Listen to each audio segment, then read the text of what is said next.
नमस्कार मंडळी, welcome back to my channel. मी शिवा आणि तुम्हा सगळ्यांचं स्वादस्वाद किचन ह्या यूट्यूब चॅनलवर अगदी मनापासून स्वागत करते.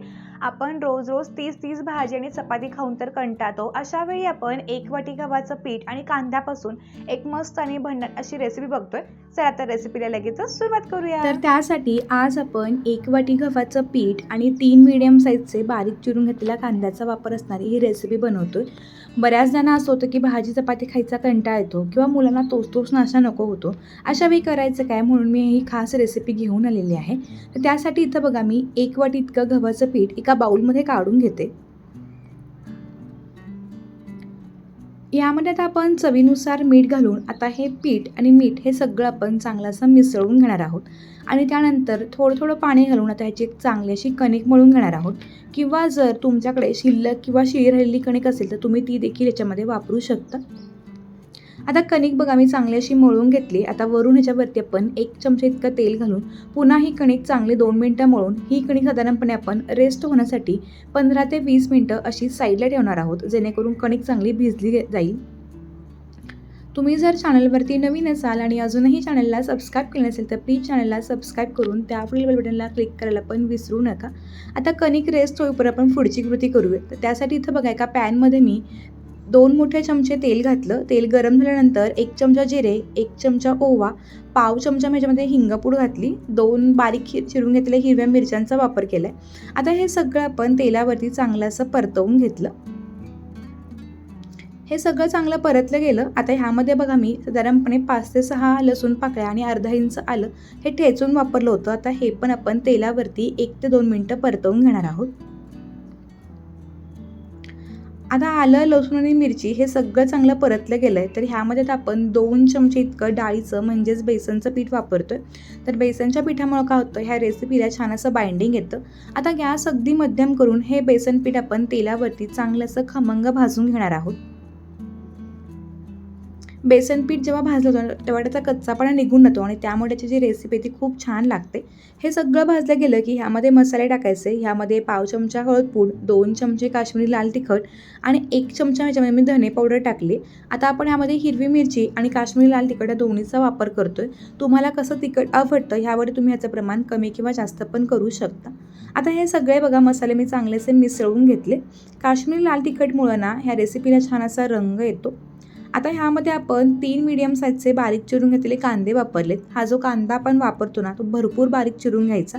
कांद्यामुळे ना ह्या रेसिपीला खूप छान अशी चव येते. आता गॅस बघा मी 2 मिनटं मोठा करून घेतला. आता हा कांदा ह्या मसाल्यामध्ये चांगलासा मिक्स करून घेणार आहोत.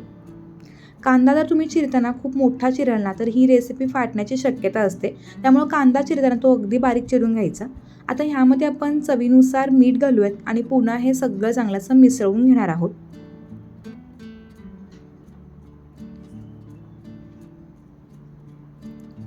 आता बघा मसाले अगदी छानपैकी असे मिसळून तयार झालेले आहेत.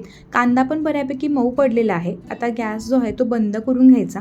आता वरून भरपूर सारी बारीक चिरून घातलेली कोथिंबीर घालायची आणि हा जो आपण मसाला किंवा हे जे सारण तयार करून घेतले ना आता हे छान असं थंड होऊ देणार आहोत. हे जे सारण आहे ते नुसतं देखील खायला खूप छान लागतं, अगदी मस्त लागतं. बऱ्याच वेळानं आपण भाजी वगैरे नसेल तर त्यावेळी पण अशी मस्तपैकी हे सारण बनवून देखील खाऊ शकतो. अगदी छान खमंग आणि टेस्टी लागतं. कमी मसाल्यामध्ये बनतं. कोणत्याही प्रकारे वाटण्याची अजिबात गरज नाही आहे. आता हे जे सारण आहे ते आपण थंड करायला एका साईडला ठेवणार आहोत. सारण जे आपलं थंड होईपर्यंत आपण जी कणिक भिजवून ठेवली होती ती पण आता आपली छान अशी भिजली गेली असेल. तर झाकण काढून कणिक जे आहे ते पुन्हा त्या चांगली अशी मळून घ्यायची.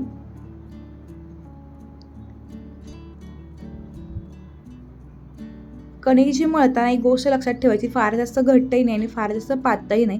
तर मीडियम ह्याच्यामध्ये ही कणिक मळून घेतली. आता ह्याचे साधारणपणे आपण चपाती एवढे गोळे करून घ्यायचे. जर तुम्हाला छोटी रेसिपी हवी असेल तुम्ही छोटेपणाचे गोळे बनवू शकता. आता यातला एक गोळा जो आहे तो गव्हाच्या पिठामध्ये मी छान बुडवून घेतला आणि साधारणपणे तो पुरी एवढा आपण लाटून घेणार आहोत.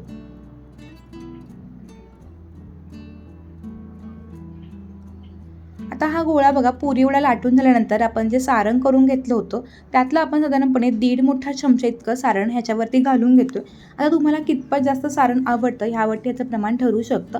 त्यानंतर तुम्हाला व्हिडिओमध्ये दिसते अगदी त्या पद्धतीने मी याच्या मोदकाच्या पाऱ्या करून घेतल्या आणि त्यानंतर एक्स्ट्राची जी कणिक आहे ती थोडी काढून घेतली. आता हे छानपैकी पॅक करून घेतलं. आता हे सगळीकडून अगदी मस्तपैकी प्रेस करून घ्यायचं जेणेकरून आतले जे सारण आहे ते सगळीकडे एकसमान पसरलं जाईल. थोडंसं पीठ टाकून बघा मी आता हे लाटण्यानं लाटून घेते. तर आज आपण ना कांदा कचोरी पराठा बनवतोय. बऱ्याच वेळा तुम्ही कांदा कचोरी ऐकली असणार आहे, पण ती कचोरी भरपूर तेलामध्ये फ्राय केली जाते. एवढ्या तेलाचं आपल्याला बऱ्याच वेळा नको असतं, पण त्याच चवीचं काहीतरी खायचं म्हणलं की आपण असा मस्तपैकी चटपटीत हा पराठा बनवू शकतो. हे जे सारण वापरलं ते आपण अगदी कचोरीसारखंच वापरले, मात्र ही कचोरी न तळता आपण फक्त कमी तेलामध्ये ही मस्तपैकी हा पराठा भाजून घेतोय. अगदी छानपैकी सारण बघा सगळीकडे पसरलं गेलेलं आहे. अगदी मस्त हा पराठा दिसतोय. आता आणखी अशाच पद्धतीने आपण बाकीचे सगळे पराठे ते देखील लाटून घेणार आहोत. पराठे जेव्हा आपण लाटून घेतो ना तेव्हा एक गोष्ट लक्षात ठेवायची, ती म्हणजे पराठे फार पातळ नाही करायचे. गुबगुबीत सारणाचे पराठे असतील ना तर अगदी खाताना मस्त लागतात. आणि जेव्हा सारण आपण भरतो ना तेव्हा थोडं जास्त सारण भरायचं आणि एक्स्ट्राची जी कणिक आपण वरती ठेवतो ना तर ती थोडीशी काढून घ्यायची. त्यामुळं कणिक लागत नाही. अगदी भरपूर सारण असल्याला हा पराठा लागतो. सारण भरून घेतल्यानंतर ना थोडं प्रेस करून घ्यायचं. सारण म्हणजे अगदी काठोकाठ सगळीकडे पसरलं जातं आणि त्यानंतर अगदी अलग जाताना हे पराठे लाटून घ्यायचे. आता पराठे लाटून झाल्यानंतर इथं बघा गॅसवरती एक मी नॉनस्टिकचा तवा ठेवला. तवा चांगला तापून घेतल्यानंतर हा जो पराठा आपण तयार करून घेतला होता हा टाकून घेतला. आता तुम्ही ह्याला तेल, तूप किंवा बटर कशाचाही वापर करू शकता. इथे मी तेलाचा वापर करते. आता मीडियम गॅसवरती ना हे पराठे अगदी खरपूस दोन्ही बाजूनं भाजून घ्यायचे. तुम्ही हवं तर ना बऱ्याच वेळा आपण प्रवासमध्ये वगैरे जाणार असू ना तर त्यावेळी पण अशी रेसिपी घेऊन जाऊ शकतो. भाजी चपाती हे दोन्ही घेऊन जाण्यापेक्षा असे पराठे घेऊन गेले तर अगदी मस्त लागतात. आणि पराठ्याची चव पण अगदी खमंग असल्यामुळे ना पराठे खाताना अगदी मस्त मजा येते. लहान मुलांना असू दे मोठ्यांना सगळ्यांना आवडणारी रेसिपी आहे. आता बघा मी दोन्ही साईडने याला तेल लावून घेतलं आणि थोडंसं प्रेस करून आता आपण हे पराठे शेकून घेणार आहोत. बऱ्याच वेळेला मुलं टिफिनला जाताना भाजी चपाती नको म्हणतात, त्यावेळी त्यांना काय करायचं हा सगळ्यांना प्रश्न पडतो. अशावेळी आपण छानपैकी ही रेसिपी बनवून देऊ शकतो. ही मुलांना, पाहुण्यांना किंवा सगळ्यांना आवडणारी रेसिपी असल्यामुळे अगदी पटापट फस्ट होईल अशी रेसिपी आहे. आता हा पराठा बघा अगदी मस्त दोन्ही बाजूने छान डाग पडले तर हा काढून घेतला आणि अगदी अशाच पद्धतीनं बाकी सगळेचे पराठे ते दोन्ही बाजूनं छानपैकी तेल सोडून खरपूस भाजून घेतले. ह्या पराठ्यांसोबत कोणत्याही प्रकारची चटणी किंवा सॉसची अजिबात गरज लागत नाही, कारण आतलं जे आपण स्टफिंग तयार केलं होतं ते अगदीच चटपटीत असल्यामुळं कोणत्याही चटणीची अजिबात गरज लागत नाही. सकाळच्या नाश्त्याला असू दे, संध्याकाळच्या छोट्याशा भुकेला असू दे किंवा मुलांच्या टिफिनसाठी तुम्ही ऑल टाईम फेवरेट अशी ही मुलांची रेसिपी करू शकता. तर तुम्हाला आजची ही कमी तेलाची मात्र चटपटीत रेसिपी कशी वाटली ते मला जरूर कळवा. आता बघा हा देखील पराठा अगदी मस्तपैकी शेकून तयार झाला आहे. तर हा पराठा आपण गरमागरम काढून घेऊयात. गरमागरम पराठे खाण्याची मजा काही औरच आहे. हे पराठे गार झाल्यानंतर देखील तितकेच छान टेस्टी लागतात.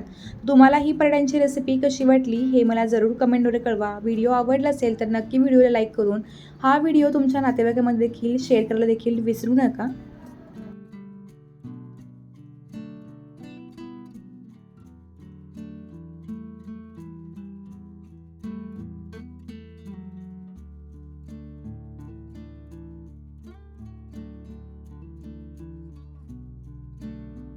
तर आजची तुम्हाला ही भन्नाट रेसिपी कशी वाटली हे मला जरूर कमेंटद्वारे कळवा.